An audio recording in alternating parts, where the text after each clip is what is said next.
Well, hello, friends. This is Pastor Bill Clark at Timothy Lutheran Church in Council Bluffs, Iowa. This week, as I was getting ready for the message and we're getting closer and closer to the end of Romans, I was just reflecting back on the journey that Paul has taken us through Romans. We've been able to follow this from, I believe we started Romans chapter 4 about June 11th, and we've had a reading from Romans every week.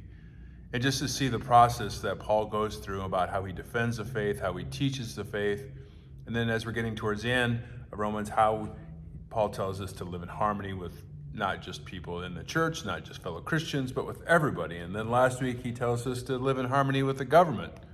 Even if we don't like the government, God instituted the government for us for good order. And this week he's talking about living in harmony with fellow Christians inside the church, because Paul knew there's people coming that were Jews and Gentiles that were in the church in Rome, and they had very different ideas about what should be part of the church and the church service. In fact, they're talking about who's weak, whether they eat vegetables or they don't. Well, what's that got to do for us today? Well, there's one thing that I see here in these readings this week. It's about passing judgment on your fellow Christian. There's also talks about forgiveness.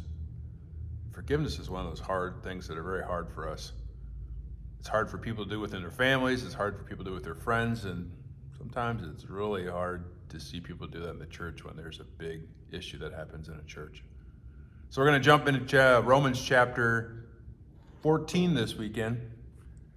We're going to see what Paul has to say for us about living in harmony and forgiving others within the church. Join us for worship this Sunday. It'll be Sunday, September 17th. Worship time will be at 8 a.m. and at 10:30 a.m.